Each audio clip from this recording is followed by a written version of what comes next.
Welcome to the Rim Break Rodeo. We hope this video helps.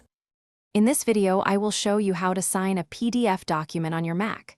First, open your PDF in Preview, which is the built-in application for viewing PDFs. Next, locate and click the markup toolbar icon, which looks like a pen tip within a circle.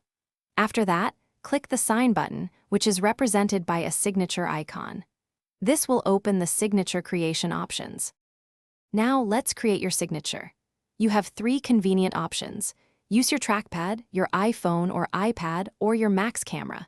If using the trackpad, simply sign your name when the prompt appears. For the camera option, sign on a piece of white paper and hold it up to your Mac's camera. If you prefer your iPhone or iPad, follow the clear on-screen instructions to sign directly on your device. Once your signature is created, simply click on it to place it onto your PDF document.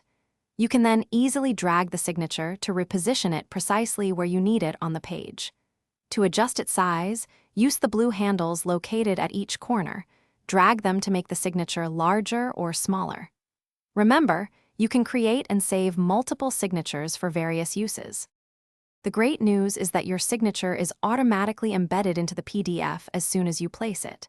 To finalize your document, simply go to File and then select Save, or use the keyboard shortcut Command S. It's often a good idea to save a copy, especially if you want to keep the original unsigned version. Your PDF is now officially signed and ready for sharing or submission. Thanks for watching. Consider subscribing if we helped you.